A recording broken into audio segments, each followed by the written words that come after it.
And speaking of the boys in blue, former Dodger, there he is. James Loney will join in studio to talk about the Dodgers and a whole lot more. It's all coming up on Sports Central. Sports Central on KCAL 9 is sponsored by your Southern California Honda dealers.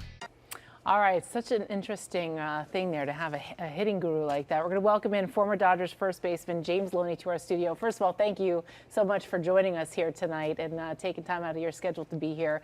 With Lotta there, you actually met him, correct? Yes. Yeah, what did you think? You know, I thought he was great. You know, I first met him in North Hollywood when I was living out here in the off season. Mm-hmm. So we got to work a few times. You know, maybe not as much as we should have, but he was great. You know, we talked about being ready early, getting ready slow, and those are some of the things you see in Justin. What does that mean, be ready early, get ready slow? So when you're watching the pitcher, you're trying to see, you know, what's he getting ready with his hands? Is he breaking with his hands at this time? Is he bringing his leg down? And those are some of the things that Justin looks for, you know, when he's watching the guys. And he has such a big slow leg kick, he wants to get that off the pitcher early. Okay. So Justin Turner, it's really remarkable because he had been struggling and he, you know, after working with Doug, was able to really turn things around. Is it crazy to kind of see that transformation or that transition for a player to be able to turn a corner like that?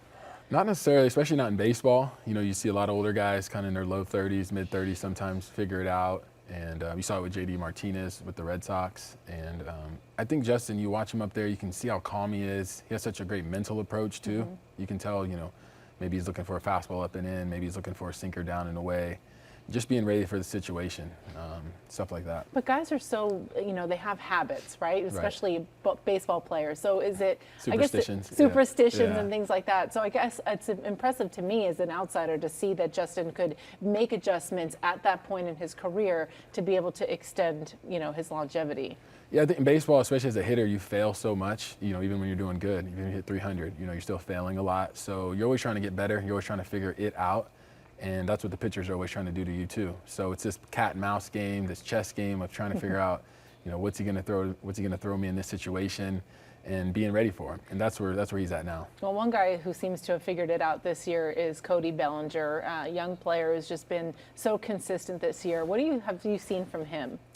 You know, for him, I think he had such a great year in 17 and then maybe struggled just a little bit last year and probably in his eyes. And this year, I think he's just figured it out from a mental approach as well. You know, he goes up there knowing maybe when to pull the ball, knowing when to go the other way, knowing how to get info off of guys, watching video.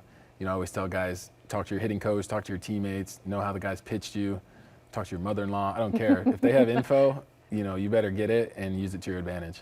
Just do the research, talk to anybody you can, right? Yeah, that's what it is. I mean, that's the game that you play out there. Because I try to tell guys, the only way the pitcher can mess up your swing is messing up your timing. Yeah. All right, so I have a question for you. How much research did you do before playing in the Dodger alumni game recently? Yeah, I had to bust out some of the almanacs from like the 60s and 70s. But no, those guys were great. You know, I got to meet some new guys.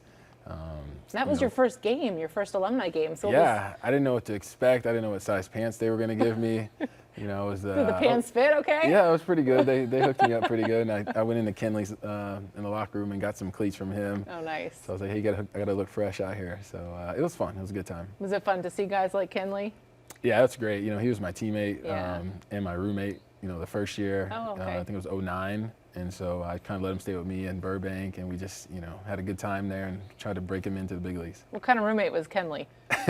Clean? Yeah, he was clean. Okay. You know, he has that Caribbean, that Curacao kind of vibe. Yeah. Sleeps in, you know, but great guy. Awesome. All right. Well, James, you going to be able to hang out with us the rest of the show? Yeah, sure. Why not? All right. Good guy. All right. Coming up on Sports Central, the Gold Cup Championship on the line tonight in Chicago as the U.S. men's national team renewed their rivalry with Mexico. And host Brazil battled Peru for the Copa America title. The highlights when we come back. All right, back to the pitch. Did you play any soccer growing up? I did, actually. We played a lot, especially in elementary school. What other sports did you play? Played basketball, kickball, you know, all the fun stuff. So these athletes are gifted. It's like if you play one sport professionally, I feel like you've been super talented at playing other things too. Me, not so much. Video games. Yeah, I mean, for me too, I felt like it never burnt me out of one sport. You know, Right. we're always kind of moving to the next thing. Competing is always being competitive. So. Well, let's go out to the pitch. The U.S. men's national team facing their biggest rival in CONCACAF, Mexico.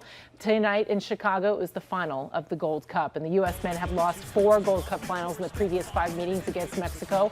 We'll head to the 8th minute. No score here. Josie Altidore gathers the long ball, makes a move, but a shot is off target. The match remains scoreless in the half. Mexico took control in the second half. 73rd minute, LA Galaxy midfielder Jonathan Dos Santos puts it into the net, out of reach from Zach Steffen. Mexico up 1-0. The U.S. struggled in the second half. We have 0 attempts on target, but in the 87th minute, Mexico's goalkeeper Guillermo Ochoa makes the save. He will keep a clean sheet. Mexico beats U.S. 1-0 for their 8th Gold Cup title. And Brazil hosting Peru today in the final of Copa America. Scoreless game in the 15th minute, but Brazil on the attack. The ball gets crossed to a wide open Everton Suarez, who volleys at home. Brazil up 1-0. Peru knotted the game up in the 44th minute after a penalty kick, but Brazil responded. Stoppage time here. Gabriel Jesus slides one past the keeper.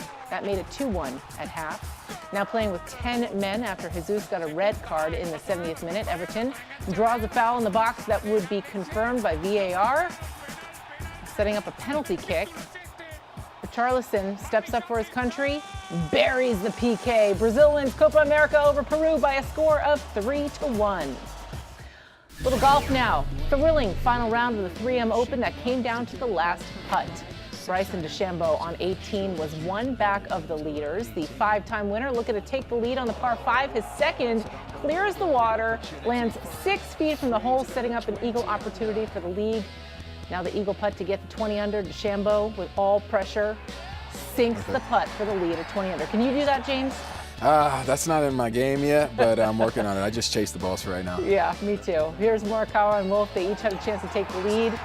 Wolf stepping up with the first and the pin in. Wolf sinking the eagle putt to regain the lead at 21 under. He was not safe yet, though. Here's Morikawa.